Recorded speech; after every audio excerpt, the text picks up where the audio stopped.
best there was or the best there ever will be. You will rest in peace. Best on the Mic, featuring your hosts, Darnell the Playmaker Saleens, and from Sportsway, Dre Day. Best in the world.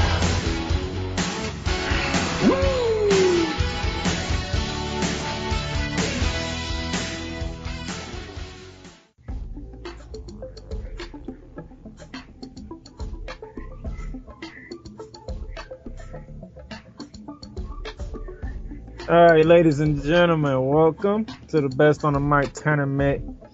We have come down to the end. There's only one match remaining. It's the championship round. And to preview what happened in the final, to recap what happened in the final throw and preview the championship round, you know me, your host, Darnell, the Playmaker Silence, out here in Jacksonville, Florida. All the way over in Texas, it's the Bear Man of Texas, Alice Alcazar. What's going on? What's going on, y'all? How's it going? And representing Brooklyn, New York, the Hood's ESPN, Dre Day. What's going on? What's going on? What's going on? All right, so you want to go ahead and do what you always do, Dre? I would, but I've told my mother that I would stop cursing on the podcast, so I'm just gonna say it's episode time. I'm not gonna say the other word. So it's episode time. Yeah, I know you posted it. You working on it, but some things happened over the weekend, so I don't know. Oh no! It's funny that you mentioned that because I recorded that episode before we just started this, and I didn't curse. I mean, I said shit 3 times, but I didn't say my word that I usually say, which I was surprised. It was worth it because what happened over the weekend. Yeah, it was. It damn sure was. But I'm actually proud of myself that I was able to keep myself together and not use the word that I'm famous for. We're making progress, people. I'm making progress. Yes. And speaking of making progress, we are down to one match left, fellas. The Final Four is over with, and we will only have 2 remaining. First off was the Nature Boy Ric Flair. Woo! Against Macho Man Randy Savage. Ooh yeah. And I gotta admit, there was a lot of votes in this one, fellas. We had 56 votes in this. But as we all could predict,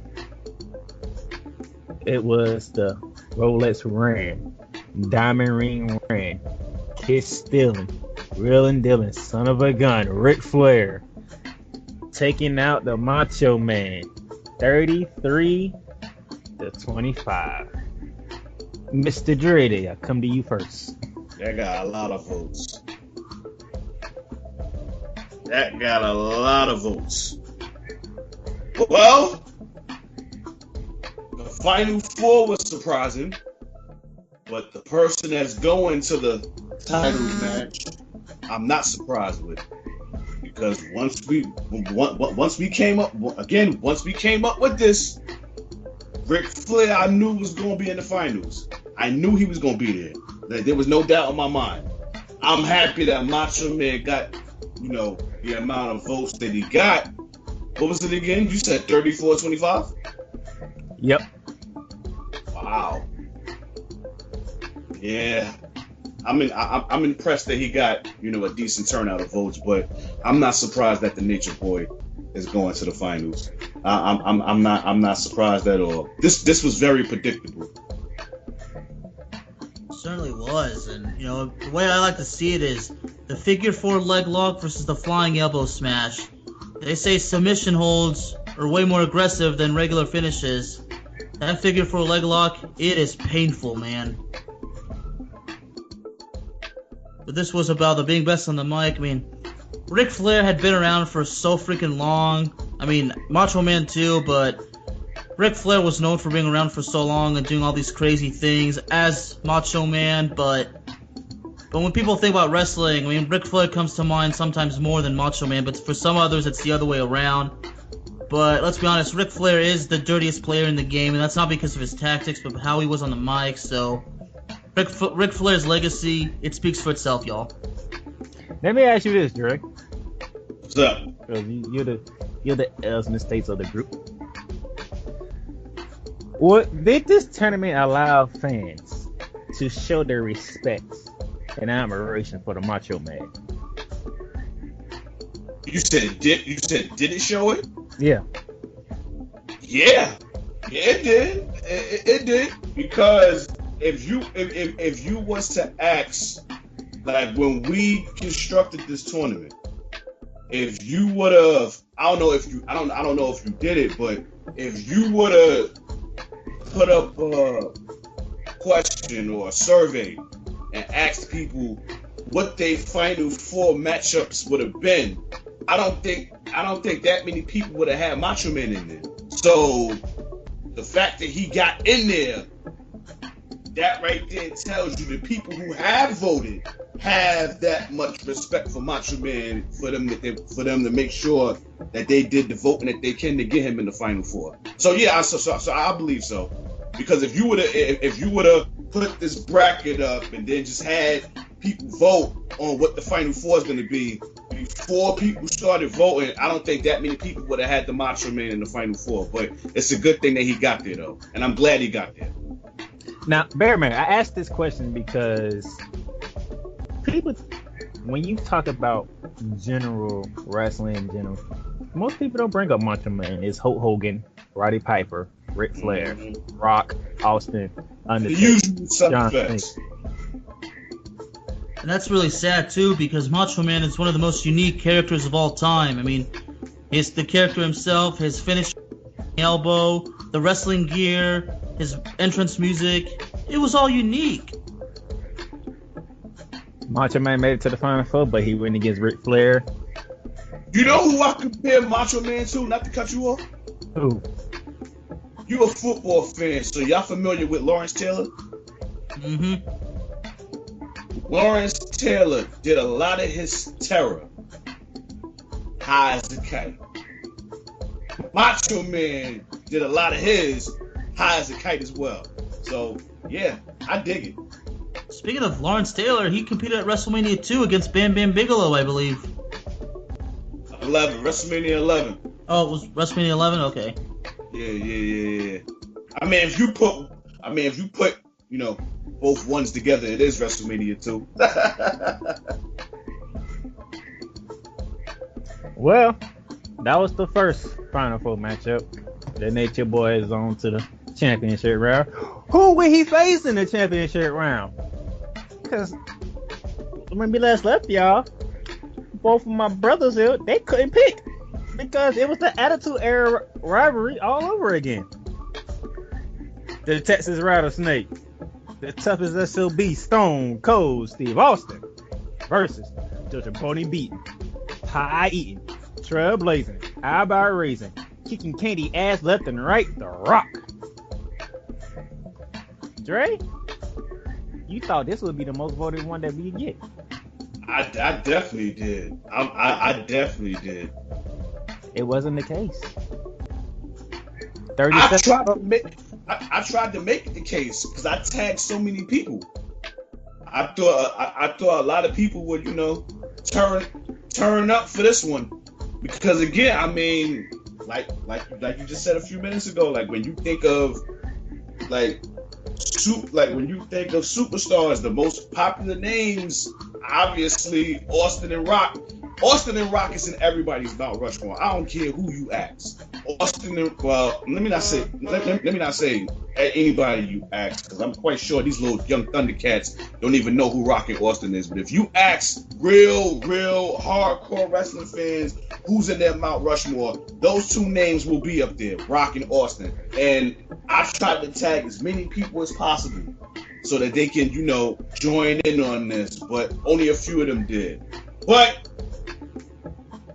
you know, I'm I'm not surprised at the winner. Yes, I'm Team Austin, but when it came to this, I kind of figured that he would take the loss to The Rock, which rightfully so.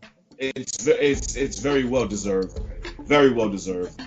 Again, listen, I had Rock and Flair in the finals, so my prediction went right. Bearman, 25-12 in the favor of the Brahma Bull. No, it's sad because, Stone Cold, I went to the same school at Stone Cold, so we have the same alma mater, the University of North Texas, but I'm not surprised that Rock won because Rock has been in more funny, he's done more promos that have made us laugh than Stone Cold did. I mean, Stone Cold made us laugh, but, The Rock was just on a whole different level as far as the entertainment goes. I mean, that we all remember that match, Triple H and the British Bulldog when he was that referee. It doesn't matter if The Rock counts to 3. There was that promo against Rikishi that ended it when he rock bottomed him. There's just so many. Let's think about the stuff that they did together, Stone Cold and The Rock. That thing on the bridge when The Rock threw him off the bridge. So many stuff, But it doesn't surprise me that the Brahma Bull took the win because everybody loves The Rock. I mean, I love Stone Cold too, but I have to be honest, The Rock made me smile more times in his promos than Stone Cold did. Dre. Yes. Now remember a couple of episodes ago, you threw out the idea of putting actual promos of each person out there, right? Yes. So when I thought about it, I picked one promo with both of them in it. Can you guess which promo that was? With who? The Rock and Austin. I was gonna use this one footage of them two together in the semifinals. Mm-hmm. Can I think of which promo? Yep. Damn.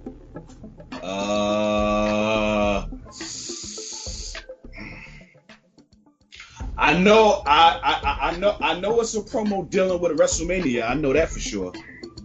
Actually, no, it doesn't. It's not. Mm-mm. This is after. Oh. It's after WrestleMania. Oh wow! Then I don't know. Then go ahead, tell me. 2001. We know what era that was in 2001. Yeah. Austin, World Wrestling Federation champion. Rock, WCW champion. Heading towards Survivor Series. Oh, okay. Now, all right. Now I get it. All right. Okay. Bearman, it's the one when The Rock and Austin sung together. Oh boy. You can't tell me that promo they did together doesn't capture that whole entire rivalry between them two. I mean, that capitalizes their rivalry of the Attitude Era. I mean, that was the way to top it.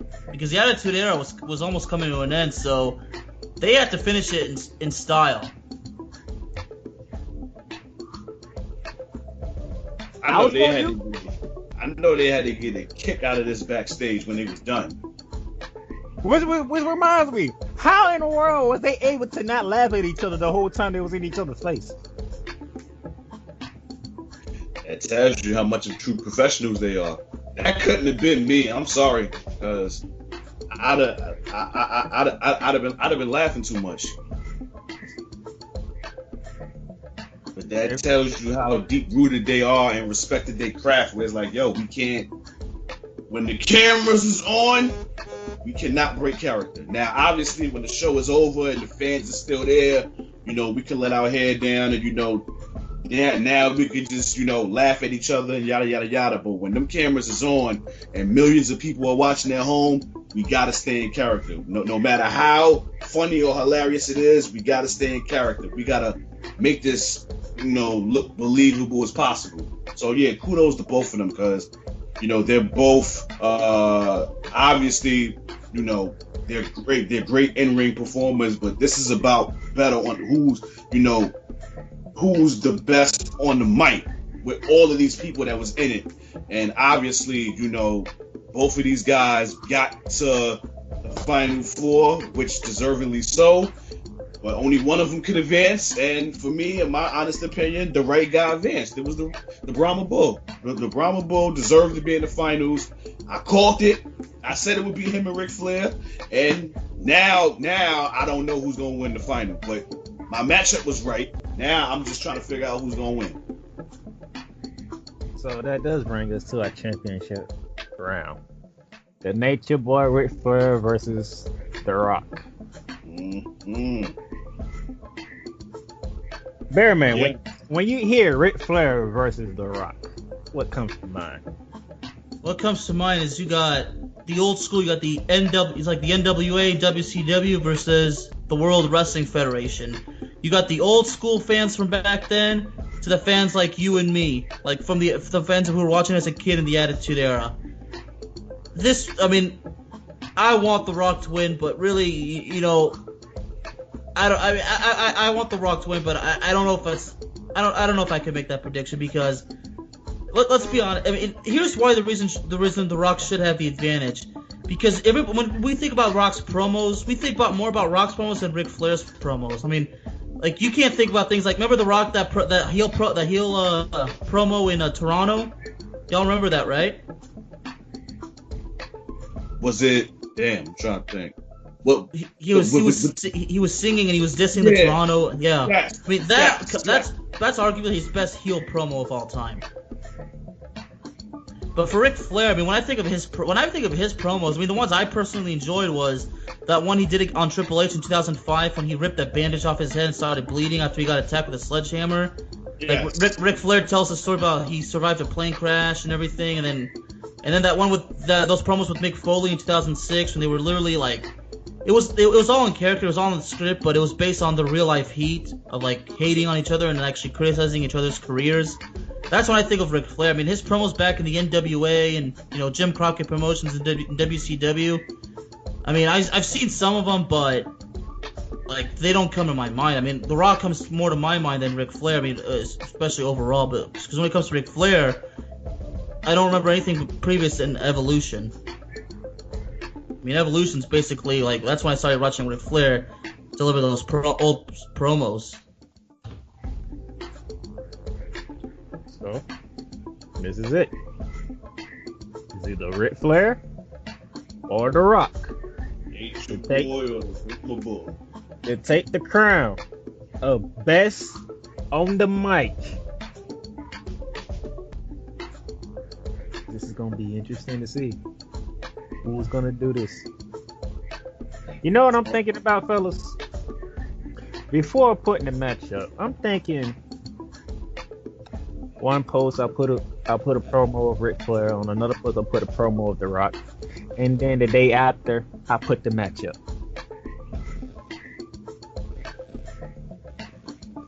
Yeah, but you're gonna have your work cut out for you, because which promo are you gonna use? Well, They listen. They got a catalog, so you definitely would want to get in your bag with the promo that you pick for the respected individual. well, the funny thing about social media, my friend, my brother, somebody took that out my hands, because there's videos of mixed promos of Ric Flair and there's videos of mixed promos of The Rock. Mm-hmm. So why not use those videos? You know, afterwards, let the people go from there. Okay. But this might be the last episode of Best on the Mic, but we got more tournament ideas on the horizon. Ladies, we'll have one coming from y'all once we get everything planned out. We'll be ready for that. Dre's looking forward to that tournament of the women's. That I am. And Alex, Yes, sir. I believe you're working on a new tournament as well. Yes, and actually have some progress already if you're interested in hearing. Go away. Well, we will have a tournament soon about the best managers of all time. And we're going to make it unique. We're going to include the female managers, but we're going to go way back to the 70s, folks. We're going to go back to the early days of Ric Flair. And when I think about these old school managers, I'm thinking already Mr. Fuji, thinking, of course, Jim Cornette, thinking Jimmy Hart. I mean, the list goes on. Let's go for females. I mean, for female, also thinking Marlena, who managed Goldust, Miss Elizabeth, Sensational Sherry, Chyna. But Chyna was a wrestler too, but she was also known for her managerial skills as well. Like Stephanie McMahon Helmsley as well. I mean, technically Stephanie McMahon, but back then that was her. She was known as Stephanie McMahon Helmsley, so gotta stick like that. But of course, there's Paul Bearer. Nobody can forget that. Oh yes! Of course, Bobby the Brain Heenan, Paul Heyman. It just keeps going. I mean, the list only goes on. Here's this guy. My name is Armando Alejandro Estrada. Y'all remember that guy? I hated that guy. I just love the way he would introduce himself. Of course, Theodore Long was once Mark Henry's manager. By the way, there's a dude named Slick. I'm pretty sure that's another name that comes to mind. There's Paul Ellering, who managed the Legion of Doom. There was one from the Attitude Era. Her name was Sunny. I mean, I really don't know anything about her other than not Sunny. Other than I know that Shawn Michaels once made a mention of Sunny Days. Oh, Sunny was a manager. Not Sunny. Oh Lord. Oh no, Sunny was a manager before. Yes, she was. All the old guys just had some flashbacks just then. Oh no, Sunny got busy with the managing skills. So yeah, you got to throw her in there.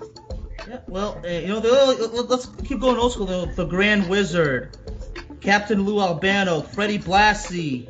Man, I've been doing my homework, Darnell. I mean, I'm not wasting any time. As you can see. Nah, you not. No. For this, you have to do your homework because you never know who's gonna be tuning in, and you'll make a mistake and leave a manager out because of your age, and they'll be like, "Wait a minute, such and such? How this such and such person is not in it? This ain't interesting. I ain't listening to this." Nah, so it's a good thing that you did your research with this and you mentioned all those managers that you mentioned. You said you want to take it as far as back as the 70s. So good job on that. Good job on that. Well, I am sick and tired of people saying that pro wrestling is a joke. It is not a joke. Yeah, it's predetermined. Yeah, it's scripted. But you know what? Those guys go through hell. It takes hard work to make it in the wrestling business. So there you go. You got two tournaments. You got a women's tournament coming. You got a manager's tournament coming. Y'all just stay tuned because Dre, I think we just scratching the surface of what we can do with this. I mean, we wrestling fans, so it's we wrestling fans, and we're diehard wrestling fans at that. So it's so many angles that we can take with this. We about to be done with this part, and like you said, we gonna show the ladies some love for the next one, which deservingly so they should. And Alex got another one in the bag. So this is like Power. Power is about to be over now. Now it's Power 2, and then Power 3 is coming up next. So it's a couple of things in the works. So with that being said, this will not be the last you hear of me and Alex together because later on in the month we'll be on Pipe Bomb Radio to do Survivor Series weekend, which should be fun. War Games and Survivor Series. But before we get out of here, Dre, I want to give you the opportunity because you won't be able to do it because you texted me, you said you have to work that weekend. Yo, what's up? It's the final farewell of The Undertaker. Yeah. I would like to give you the floor before we get out of here. to talk about The Undertaker. Because me and Alex, we're going to do ours on the 21st. Oh, well, appreciate it. Appreciate it. Listen, Undertaker is in my top 5. In fact, I'll take it a step further. Undertaker's in my top 3. It's funny that I'm speaking of The Undertaker now, because being able to see these documentaries of him, especially the last one, The Last Ride, where he's not even in character and he's speaking of himself. He's speaking as Mark Calloway. It made me even gain even more respect for him than I already had. I'm glad that it's finally over. It's finally time that it's over. I'm going to miss him. I'm not going to lie, because listen, even though he was a part-timer, when he showed up for a certain pay-per-view, I tuned in just because he was going to be there. Even if I suspected that the card was going to be whack, if Undertaker was going to be there, I was going to tune in. And, I guess you could pretty much say with Undertaker finally gone, my era is officially over now. Because I don't count Triple H, because Triple H don't wrestle that much no more. I'm from the Attitude Era. Big Show don't wrestle as much no more. Mark Henry retired. Orton is not the Attitude Era, so I can't count him in that. So, I mean, Edge, who knows when Edge is going to come back, but you get what I'm saying. But, again, like, with Undertaker, respect him outside the ring, respect him inside the ring. Future Hall of Famer. If anything, I think they need to just put him in there now. Fuck waiting. I know I said I was going to try to stop cursing, but for that I had to say it. Top 3 of all time. Definitely, you can make a case for being in the Mount Rushmore, depending on who you ask. And it's funny that we're speaking of Taker now, because they just posted something on the WWE Network. I think yesterday it was put in like a playoff format of all his great matches. They put them all in brackets, and so on Facebook, on the WWE Facebook page, you get to vote for which matchup, like y'all did with us for the Best on the Mic tournament. WWE's running with the Undertaker, best Undertaker matches. Yeah, man. But yeah, definitely salute to him. He took his role as the Undertaker very seriously. He never really broke character that much.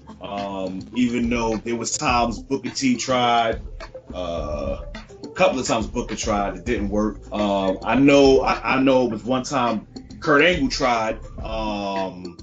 But yeah, stand-up guy, future Hall of Famer, legend, and I'm eager to see how this tribute is gonna play out with him at Survivor Series. I'm eager to see what WWE is gonna have like. What's so funny is somebody had tweeted something. And they was talking about, all the superstars that Undertaker interacted with. And Bray Wyatt chimed in and was saying that how almost, I'm paraphrasing what he said. I know. It was the first meeting of The Undertaker, and each superstar talked about the first time they met The Undertaker in the business. Yes. And Bray Wyatt wrote in caps something about, I'm paraphrasing, something about not all. He hasn't faced almost everybody, whatever the case may be. So who knows? Who knows what this means? Does this mean we get Taker versus The Fiend at Survivor Series? I don't know. I don't know. But I'll say this though: if that was to happen. Keyword, if we get Fiend versus Taker at Survivor Series, the Taker fan in me will love to see him go out on top.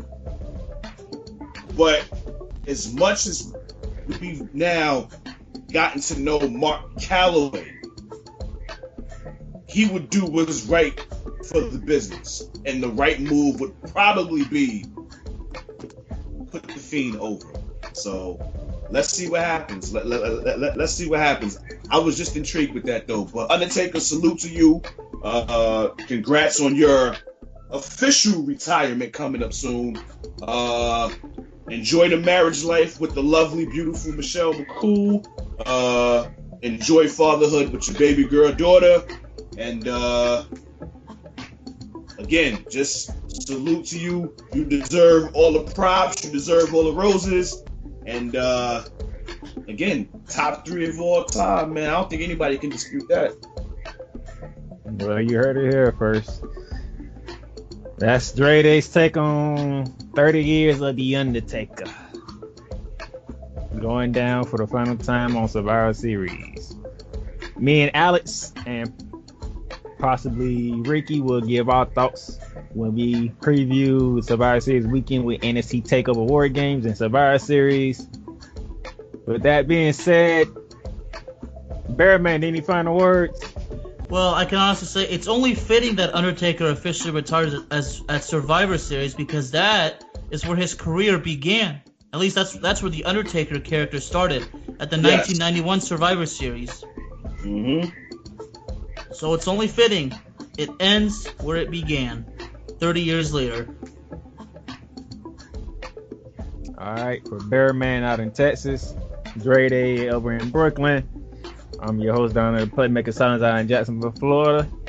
We'll catch y'all another time when we get ready for another tournament. But one more time, the Nature Boy Ric Flair, woo, versus Dojo Brony beating, pie eating, trailblazing, eyebrow raising, The Rock in the championship round. Until next time.